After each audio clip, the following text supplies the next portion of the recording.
Shalom jemaat yang dikasihi Tuhan. Kita bersyukur sore ini kita bisa berkumpul kembali di dalam persekutuan tengah minggu kita. Karena itu sebelum kita bersama-sama memuji akan nama Tuhan, saya mengajak kita untuk berdoa bersama.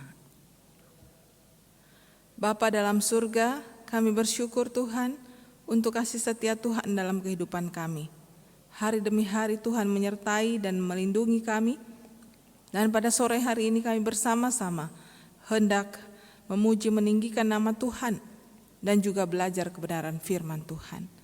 Pimpin kami Tuhan, dalam nama Tuhan Yesus kami berdoa. Amin. Saudara, janji yang manis Tuhan berikan bagi setiap kita. Dan setiap janji Tuhan tidak pernah Tuhan lupakan, termasuk diri kita pribadi lepas pribadi. Mari kita naikkan pujian ini bersama-sama. Janji yang manis, kau tak kulupakan.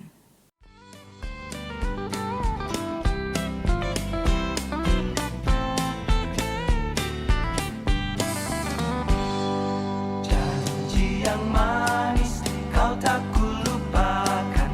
Tak terombang-ambing lagi jiwaku.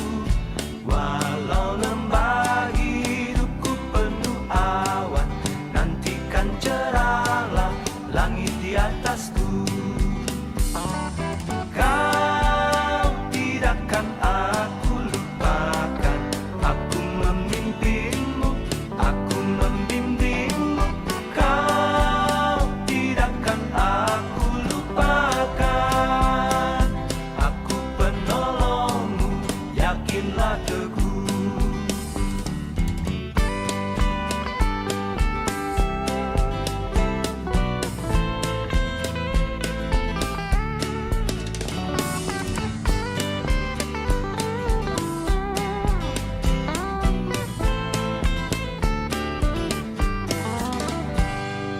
Yakinkan janji, kau tak kulupakan.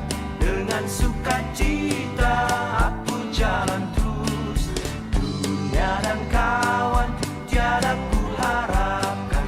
Satu yang setia, Yesus penebus. Kau tidakkan aku lupakan. Aku memimpinmu, aku membimbingmu. Kau tidakkan aku lupakan. Aku penolongmu, yakinlah teguh.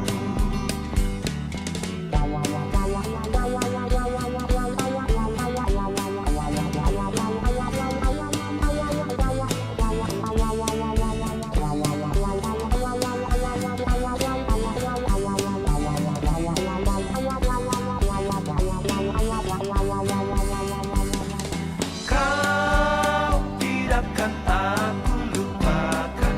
Aku memimpinmu, aku membimbingmu. Kau tidakkan aku lupakan. Aku penolongmu, yakinlah teguh. Kau tidakkan aku lupakan. Aku memimpinmu, aku membimbingmu. Kau tidakkan aku lupakan. Aku penolongmu, yakinlah teguh. Jemaat sekalian, kita akan mempersiapkan hati kita untuk mendengarkan firman Tuhan. Oleh karena itu, mari kita bersama-sama kembali memujikan di tengah ombak dunia.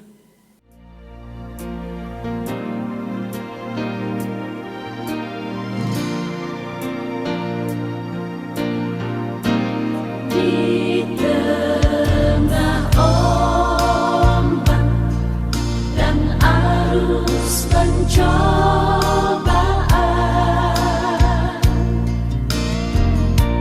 hampir terhilang tujuan arah hidupku.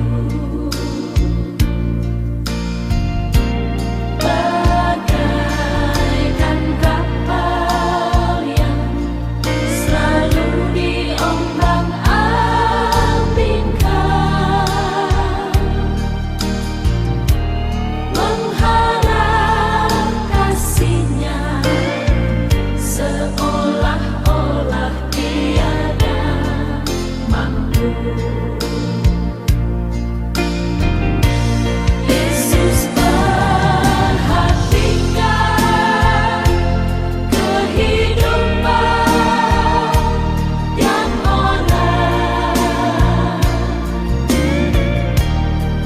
sudah rusak dibentukkan dengan penuh kasih sayang.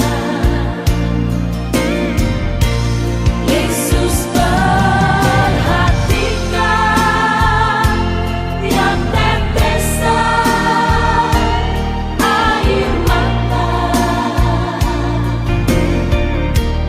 Dia mengenal hatimu yang penuh penyesalan dosa.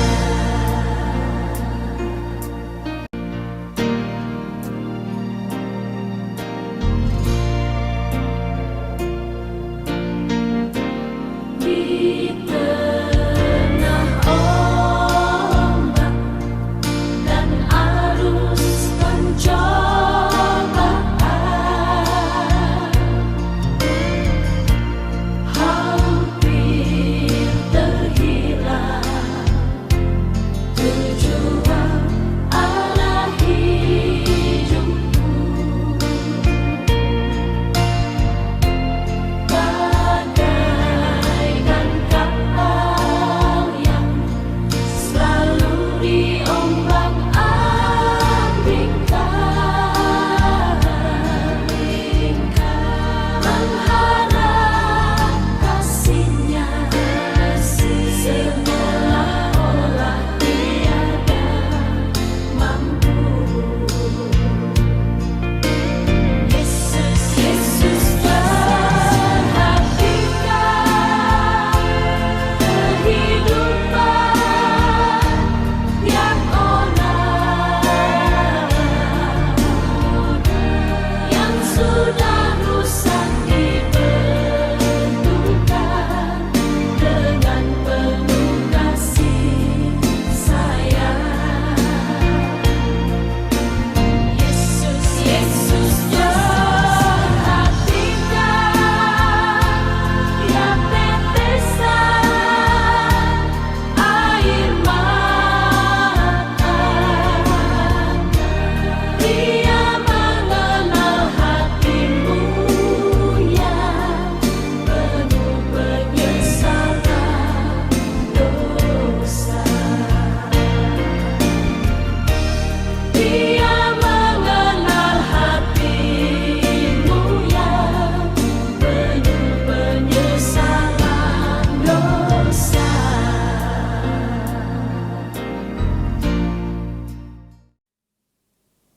Sebelum kita bersama-sama membaca merenungkan firman Tuhan, mari sekali lagi kita datang berdoa di hadapan Tuhan. Bapa dalam surga, siapkan hati setiap kami. Biarlah Roh Kudus diami hati dan pikiran kami, supaya kami sungguh-sungguh bisa mengerti firman Tuhan dan menyimpannya dalam hati kami, untuk kami lakukan hari demi hari. Di dalam nama Tuhan Yesus kami berdoa. Amin. Saudara yang dikasihi Tuhan, mari kita bersama-sama merenungkan firman Tuhan dari 1 Raja-Raja pasal yang ke-17. 1 Raja-Raja pasal yang ke-17 ayat 1 sampai dengan ayat yang ke-6. Mari kita bacakan bagian ini bersama-sama. Lalu berkatalah Elia orang Tisbe dari Tisbe Gilead kepada Ahab, "Demi Tuhan yang hidup, Allah Israel yang kulayani, sesungguhnya tidak akan ada embun atau hujan pada tahun-tahun ini, kecuali kalau kukatakan." Kemudian datanglah firman Tuhan kepadanya, "Pergilah dari sini, berjalanlah ke timur dan bersembunyilah di tepi sungai Kerit di sebelah timur sungai Yordan.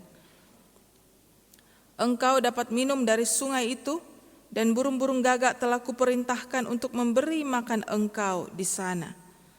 Lalu ia pergi dan melakukan seperti firman Tuhan. Ia pergi dan diam di tepi sungai Kerit di sebelah timur sungai Yordan. Pada waktu pagi dan petang, burung-burung gagak membawa roti dan daging kepadanya, dan ia minum dari sungai itu. Saudara sekalian, ada seorang raja memiliki 2 ekor burung elang, pemberian dari negeri seberang. Raja ini sangat senang dengan 2 ekor burung elang ini.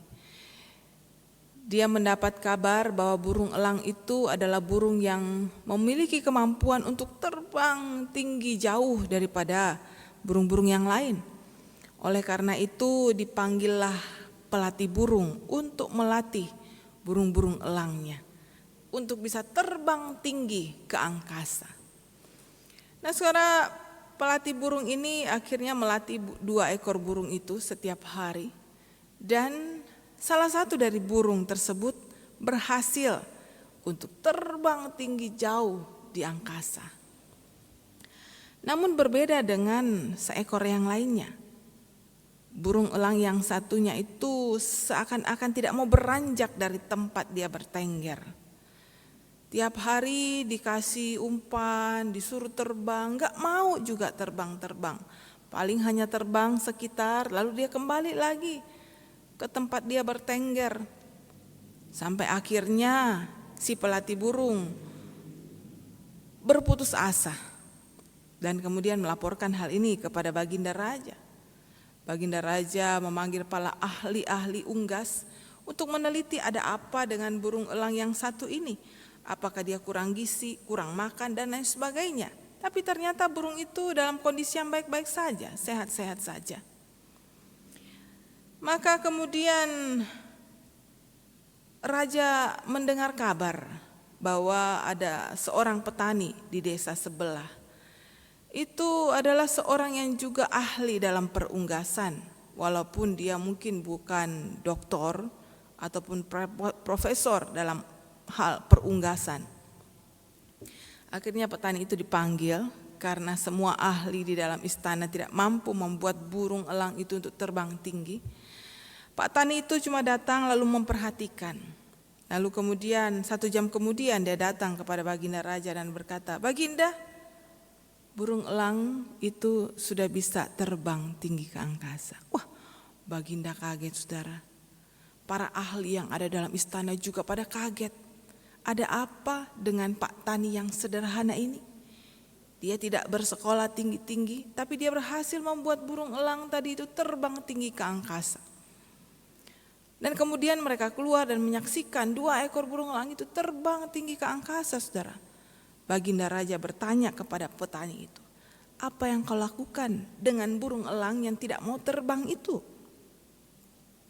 Petani itu cuma menjawab, "Saya cuma ambil gunting untuk tanaman, lalu saya gunting dahan tempat burung elang itu bertengger.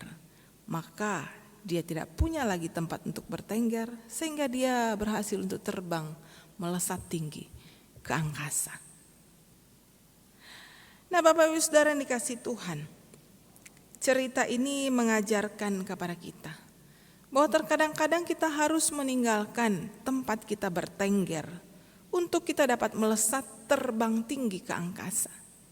Atau kadang-kadang Tuhan harus memotong tempat kita bertengger itu supaya kita nggak keasikan bertengger di sana. Supaya kita dipersiapkan untuk dipakai Tuhan menjadi alatnya yang luar biasa kemudian hari. Masing-masing kita pasti diberikan Tuhan talenta, potensi, kemampuan untuk bisa melayani Tuhan, untuk bisa melakukan sesuatu yang berdampak bagi dunia ini. Asalkan kita mau meninggalkan tempat kita bertengger tadi. Nah, saudara yang dikasihi Tuhan, Elia juga adalah seorang yang diperintahkan Tuhan untuk meninggalkan tempatnya bertengger. Meninggalkan kampung halamannya di Tisbe Gilead. Satu kampung yang cukup nyaman, aman di tengah-tengah kebisingan orang-orang Israel sebelah utara, saudara. Tuhan memerintahkannya meninggalkan kampung halamannya untuk pergi memberitahukan perintah Tuhan, teguran Tuhan kepada Raja Ahab yang berkuasa pada saat itu di Israel Utara. Saudara, ini bukan tugas yang mudah tentunya. Kalau saudara baca di dalam bagian pasal 16, di situ di dalam ayat yang ke-30, siapa Ahab itu? Di situ dituliskan dengan jelas bahwa Ahab bin Omri, Ahab anaknya Omri, melakukan apa yang jahat di mata Tuhan lebih daripada semua orang yang mendahuluinya. Jadi ini adalah raja yang sangat-sangat jahat. Dikenal karena kejahatannya dan memang jahat karakter dia, saudara. Ahab adalah orang yang menduakan Tuhan, bukan hanya sekedar menduakan Tuhan, dia bahkan meninggalkan Tuhan Allah Israel yang sudah mengangkat dia menjadi raja. Dia mendirikan mezbah untuk menyembah Baal yang dipuja-pujinya. Dia mengajak seluruh orang-orang Israel yang ada di utara itu untuk datang menyembah Baal sebagai dewa mereka. Siapa Baal itu, saudara? Baal itu adalah dewa yang dikenal mereka sebagai dewa kesuburan. Dewa yang dipercaya mereka bisa mendatangkan hujan dan kesuburan atas panen atas tanaman mereka. Dan dewa yang dipercaya bisa memberikan panen yang melimpah kepada mereka. Mereka sampai melupakan Tuhan Allah yang menciptakan mereka dan berkuasa atas seluruh bumi. Oleh karena itu, berita yang dibawa Elia ini sungguh-sungguh menegur para penyembah Baal itu. Menyindir para penyembah Baal. Mengapa tidak, saudara? Karena Elia memberitahukan kepada Ahab bahwa tidak akan ada embun atau hujan pada tahun-tahun ini kecuali kalau kukatakan. Belum ada yang bisa mengenal Elia saat itu, saudara. Ini adalah pelayanan pertama Elia, debut pertama Elia di istana Ahab yang mengatakan tidak akan ada embun atau hujan. Siapa dia mereka nggak tahu, mereka cuma mengenal dia dari pakaian dipakainya sebagai nabi Tuhan. Lagi pula saat itu nabi Tuhan adalah seorang yang tidak ingin didengar oleh Ahab. Ada begitu banyak nabi-nabi Tuhan yang dibunuh oleh Ahab pada saat itu. Jadi ketika Elia memberitahukan tidak akan ada embun dan hujan, sepertinya dalam hati Ahab itu, ini ngenyek nih ya. Aku punya dewa yang bisa mendatangkan hujan. Kenapa tidak turun hujan? Siapa dia? Siapa Allah yang dikatakannya? Allah Israel. Seperti apa kuasa daripada Allah Israel itu? Apa dia lebih berkuasa daripada Baal yang kami sembah? Dan kemudian di waktu-waktu setelah Elia mengatakan itu, sungguh nyata kuasa Tuhan. Tidak ada embun dan hujan atas Israel, saudara. Hanya ada kekeringan dan kelaparan.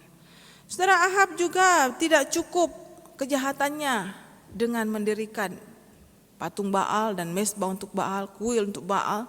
Dia menikah dengan seorang wanita dari negeri Sidon, anak Raja Sidon yang bernama Isabel, yang juga sama jahatnya. Dua ini adalah pasangan sejoli yang sehati jahatnya, saudara. Maka didirikan bagi istrinya yang menyembah Dewi Asyera itu juga kuil dan patung Dewi Asyera. Sungguh ini satu kejijikan di mata Tuhan.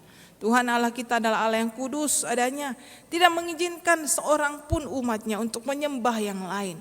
Ingat saudara, Tuhan tidak ingin diduakan. Tuhan tidak ingin hati kita itu ada Baal atau Asyera atau sesuatu yang lebih daripada Tuhan.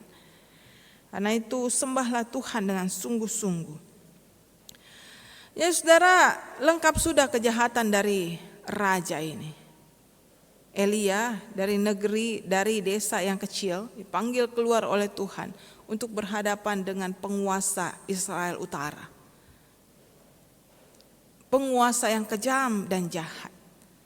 Kalau kira-kira kita jadi Elia, saudara, apa yang kita katakan sama Tuhan?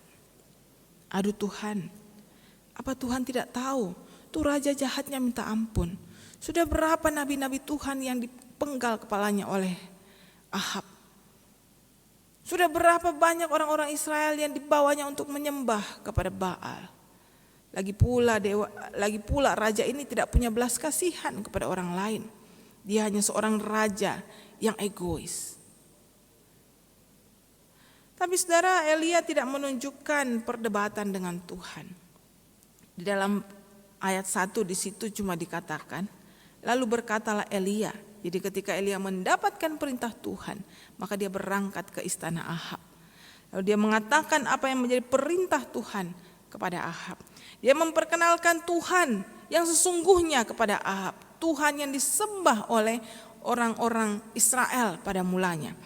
demi Tuhan yang hidup, Allah Israel yang kulayani, sesungguhnya tidak akan ada embun dan hujan pada waktu-waktu ini kecuali kalau kukatakan. Nah, saudara dikasih Tuhan, di sini terlihat bahwa Elia adalah seorang yang taat pada perintah Tuhan, tanpa embel-embel pergi dan menyampaikan perintah itu kepada Ahab. Tentunya di situ walaupun tidak diceritakan, saudara, Ahab menjadi geram bersama dengan para pengikut-pengikutnya berniat untuk membunuh Elia. Maka Tuhan memberikan satu perintah supaya Elia pergi bersembunyi di suatu tempat. Nah, saudara yang dikasih Tuhan, dari perikop yang sudah kita baca ini, Tuhan ingin mengajarkan kepada Elia, juga kepada setiap kita yang mau taat sama Tuhan, untuk belajar dua hal, saudara. Apa itu? Yang pertama, belajar untuk menyembunyikan diri atau memisahkan diri, dan untuk mendekatkan diri kepada Tuhan. Saudara yang dikasih Tuhan, firman Tuhan kemudian datang kepada Elia dan berkata, pergilah dari sini, berjalanlah ke timur dan bersembunyilah di tepi sungai Kerit, di sebelah timur sungai Yordan. Sungai Kerit itu adalah sebuah sungai kecil di sebelah timur sungai Yordan. Sedangkan kampung halaman Elia adalah kampung halaman yang dekat sekali dengan sungai Yordan. Mengapa Elia tidak berkata, Tuhan kenapa enggak pulang kampung aja? Bukankah di kampungku itu ada sungai Yordan yang lebih besar daripada sungai Kerit ini? Bukankah sungai Yordan itu airnya lebih jernih dan lain sebagainya? Tapi ini kenapa harus ke sungai Kerit, saudara? Ada maksud Tuhan bagi Elia, saudara, yaitu Tuhan ingin Elia untuk memisahkan diri dari kesibukan dia, dari keluarga dia, dari segala sesuatu yang selama ini dikerjakannya, dan belajar untuk mendekatkan diri kepada Tuhan. Memisahkan diri dari kesibukan, saudara, mendekatkan diri kepada Tuhan dan mengisi kembali kerohaniannya, dan menyatakan cara Tuhan untuk melindungi Elia. Dan sekali lagi Elia menunjukkan ketaatannya kepada Tuhan. Saudara yang dikasih Tuhan, tidak mudah untuk setiap kita memisahkan diri dari kesibukan-kesibukan kita. Walaupun kadang-kadang kita tahu tuh, kita harus punya waktu untuk menyendiri. Kita harus punya waktu untuk berdua dengan Tuhan. Kita harus punya waktu untuk mendekatkan diri kepada Tuhan. Tapi untuk memulainya, apalagi untuk menikmati waktu bersama Tuhan, itu bukan hal yang mudah, saudara. Dan karena itu Tuhan memakai waktu di sungai Kerit ini untuk mendidik Elia, mendisiplinkan Elia untuk mendekatkan diri kepada Tuhan. Supaya kerohaniannya lebih bertumbuh lagi, supaya Elia siap untuk menghadapi tantangan yang lebih berat lagi ke depannya. Dan bahwa di depan Tuhan mempersiapkan dia untuk menantang 450 nabi-nabi Baal untuk menurunkan hujan. Saudara, kalau tidak ada persiapan ini, kalau tidak ada disiplin untuk mendekatkan diri kepada Tuhan ini, kalau tidak ada waktu untuk mengenal Tuhan ini, gak mungkin Elia berani berdiri di hadapan Isabel dan juga Ahab dan 450 nabi Baal yang lainnya. Terkadang, saudara, dalam hidup kita ini kita juga perlu mendisiplinkan diri kita atau mengikuti disiplin yang Tuhan berikan kepada kita. Berdiam diri di sungai Kerit kita masing-masing. Entah itu kita berdiam diri di ruang doa kita, atau kita berdiam diri di pagi hari, melepaskan diri dari kesibukan-kesibukan kita, mencari waktu yang sangat tenang untuk berdua saja dengan Tuhan, membaca firman-Nya, berdoa, syafaat di situ. Banyak hal yang perlu kita doakan sekarang, saudara. Entah itu kesehatan kita, keluarga kita, entah itu adalah kondisi ekonomi saudara, entah itu adalah anak-anak saudara yang saat ini sedang belajar online di rumah masing-masing. Entah itu juga adalah para nakes tenaga kesehatan yang saat ini berjuang untuk orang-orang yang sakit Dan juga tidak lupa kita berdoa bagi bangsa dan negara kita supaya berhasil melepaskan diri dari serangan virus yang semakin mengganas ini, saudara. Saudara yang dikasihi Tuhan, Sungai Kerit itu tempat yang sederhana, yang kecil, tetapi punya makna yang besar. Sungai Kerit itu alirannya kecil, tapi punya dampak yang besar dalam hati Elia. Karena itu mari cari Sungai Kerit kita, berdua bersama Tuhan, belajar melepaskan diri dari segala sesuatu yang selama ini mengikat kita. Dan di situ saudara akan merasakan kuasa yang besar akan mengalir dalam diri kita. Kekuatan besar akan Tuhan alirkan dalam hidup kita masing-masing. Berdiam dirilah di Sungai Kerit kita masing-masing. Yang kedua, saudara, Tuhan mau ajarkan Elia untuk bergantung kepada Tuhan. Semenjak Elia mengucapkan warning ini, mengucapkan peringatan ini kepada Ahab, maka mulai saat itu tidak ada setitik air pun itu menetes dari langit untuk Israel dan sekitarnya. Kekeringan yang besar terjadi selama 3,5 tahun, saudara. Mencari makanan sulit bagi mereka. Mencari sesuatu untuk kehidupan mereka menjadi sulit bagi mereka. Karena itu ketika Elia ada di Sungai Kerit dan Tuhan memerintahkan berdiam diri di sana. Setiap pagi dan sore aku akan memerintahkan burung gagak membawa roti dan juga daging untukmu. Nah, saudara, ini satu hal yang cukup mengherankan juga mungkin bagi kita yang membacanya saat ini. Mengapa sih harus burung gagak, Tuhan? Bukankah burung gagak itu dikenal sebagai burung yang membawa atau simbol dari keburukan, kemalangan?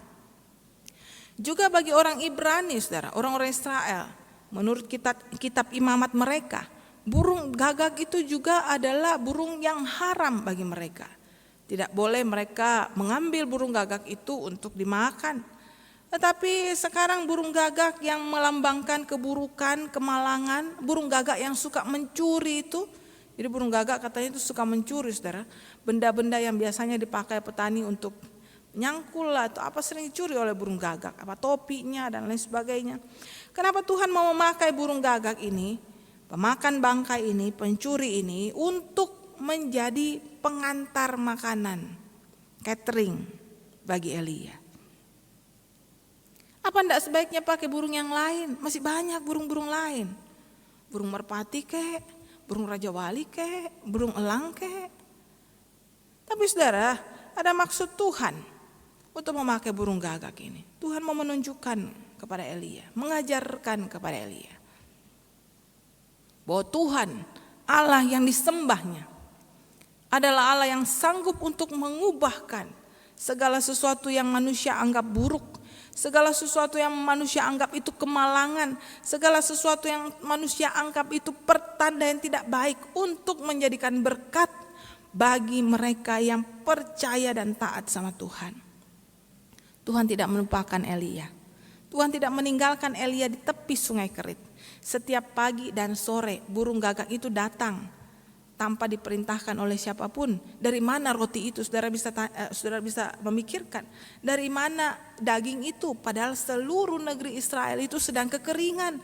Jangankan daging, secuil roti pun mungkin menjadi benda yang berharga bagi mereka. Bahkan dikatakan waktu kekeringan itu terjadi, banyak orang-orang Israel yang menjual anak mereka atau diri mereka supaya untuk mendapatkan sebuah roti kecil. Sekarang tiap hari Elia di tepi Sungai Kerit itu didatangi burung gagak pagi hari, sore hari, bawa roti. Entah roti itu milik siapa, tapi itu yang pasti dari Tuhan. Daging itu dari Tuhan. Tuhan utus burung gagak itu datang kepada Elia. Tuhan mau bukakan pemikiran Elia, wawasan Elia, konsep Elia bahwa burung gagak yang dipandang buruk, yang dipandang haram, yang dipandang kemalangan oleh orang Israel, sekarang Tuhan pakai itu untuk mendatangkan kebaikan untuk kamu yang percaya dan taat sama Tuhan. Begitu besar kuasa Tuhan, saudara. Karena itu di dalam hidup ini, di tengah-tengah kondisi yang tidak menentu ini, di tengah-tengah kondisi yang begitu banyak kabar-kabar buruk yang kita dengar, saudara yakin dan percaya, ketika kita taat sama Tuhan, ketika kita menaruh percaya kita sungguh-sungguh sama Tuhan, ketika kita berdiam diri di tepi sungai Kerit kita dengan iman percaya menantikan berkat Tuhan, saudara jangan pernah khawatir, jangan pernah takut. Tuhan akan membawa kebaikan bagi anak-anaknya di tengah-tengah kondisi yang tidak menentu ini. Ada perlindungan Tuhan, ada berkat-berkat Tuhan senantiasa bagi setiap kita. Ada kasih setia Tuhan untuk setiap kita. Saudara yang dikasihi Tuhan, Elia diajarkan Tuhan untuk berdiam diri di sungai Keritnya, untuk bergantung sama Tuhan. Itu bukan hal yang mudah. Saudara bayangin, dia berjalan ke sungai Kerit, tidak ada keraguan, saudara. Dia datang di situ, dia duduk di sungai Kerit itu, dia menantikan burung gagak itu datang sambil terheran-heran. Ada roti dan daging dicakar burung gagak itu. Sore harinya juga seperti itu, esok harinya juga seperti itu. Dan ketika sungai Kerit itu menjadi kering, lalu Tuhan mengutus Elia kembali, kalau saudara baca di bagian berikutnya, untuk pergi ke daerah Sarfat. Saudara, daerah Sarfat itu juga daerah yang mendapat dampak kekeringan. Jadi saudara, terkadang kita nggak mengerti nih jalan Tuhan ini seperti apa. Kita nggak mengerti pimpinan Tuhan untuk kita itu seperti apa. Tapi Elia taat, saudara, dia pergi ke sana. Bukan ke rumah seorang yang kaya raya, yang punya banyak gandum dan minyak. Tapi pergi ke rumah seorang janda miskin yang hanya punya sedikit tepung dan minyak sedikit di dalam buli-bulinya. Dan kata ibu janda itu, ketika saya memakai tepung dan minyak ini untuk dijadikan roti, maka saya dan anak saya akan mati. Tapi Tuhan utus dia ke sana. Kalau kita jadi Elia mungkin Tuhan pergi ke rumah seorang yang punya ladang gandum yang banyak itu, supaya saya terpelihara hidupnya. Tapi sekali lagi saudara, Elia mau diajarkan Tuhan untuk bergantung sama Tuhan. Jangan bergantung kepada yang bisa kamu lihat. Karena Tuhan Allah adalah Tuhan yang tidak pernah melupakan anak-anaknya. Selalu mencukupkan kebutuhan anak-anaknya. Day by day, kebutuhan hidupmu yang setiap hari demi setiap hari Tuhan cukupkan. Saudara ingat mana di padang gurun itu? Setiap hari orang Israel harus keluar untuk pungut mana untuk kebutuhan hidup 1 hari. Kecuali di hari Sabat diambil kebutuhan double untuk 2 hari. Karena hari Sabat mereka gak bisa keluar. Jadi hari sebelum hari Sabat mereka ambil 2 untuk hari Sabatnya. Di luar itu 1 hari demi 1 hari. Saudara, ini adalah iman untuk bergantung kepada Tuhan yang luar biasa. Mau gak kita percaya sama Tuhan bahwa hari demi hari Tuhan cukupkan kita dan keluarga kita. Hari demi hari Tuhan pelihara dan berikan kita kesehatan hari demi hari. Karena itu kita gak usah ikut-ikutan panik seperti orang-orang di luar sana. Membeli begitu banyak, menimbun begitu banyak makanan, menimbun begitu banyak obat-obatan dan lain sebagainya. Hari demi hari saudara. Mempersiapkan diri itu penting. Tapi hari demi hari. Day by day Tuhan ada bersama kita, melindungi kita, memberkati, mencukupkan hidup kita. So jangan pernah khawatir berlebihan. Khawatir itu pasti ada sebagai manusia, takut itu pasti ada sebagai manusia, tapi jangan berlebihan. Percaya sama Tuhan, bergantung sama Tuhan, dan mengandalkan Tuhan. Sebab Dia adalah Tuhan yang tidak pernah melupakan anak-anaknya dan orang-orang yang bergantung kepadanya. Mari kita berdoa.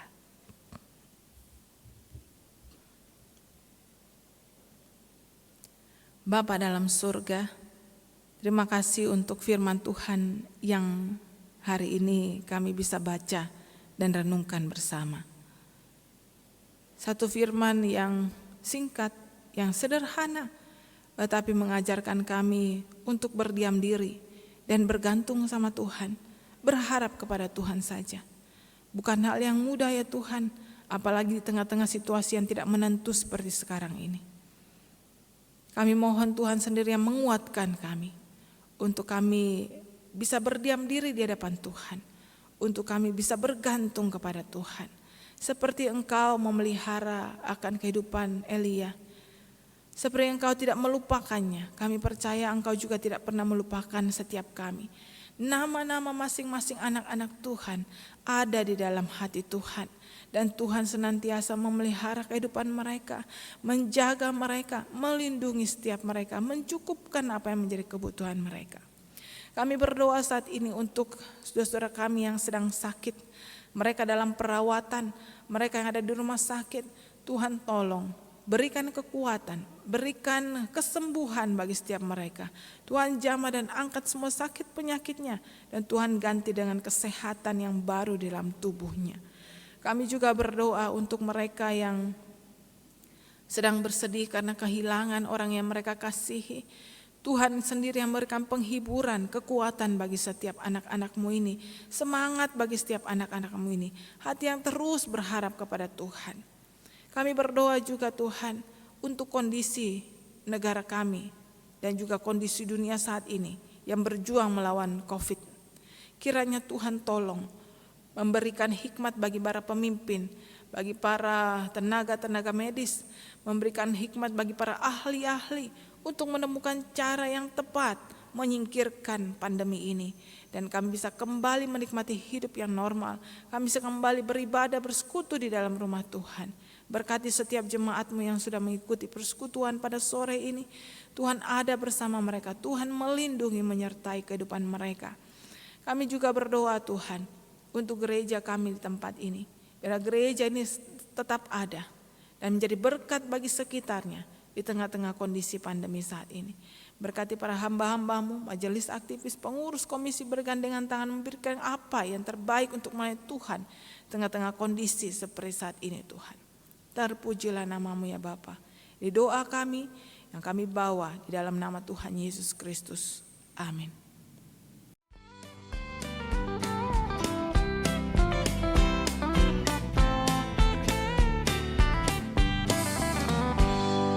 Janji yang manis kau tak kulupakan, tak terombang-ambing lagi jiwaku.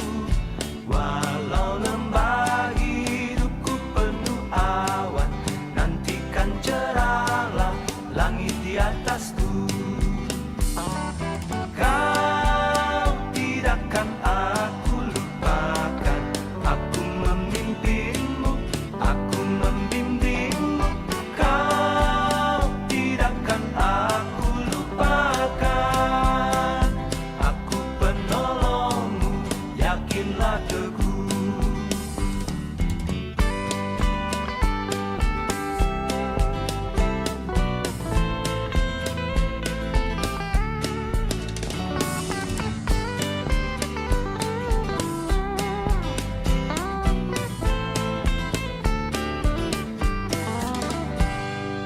Yakinkan janji kau tak kulupakan, dengan suka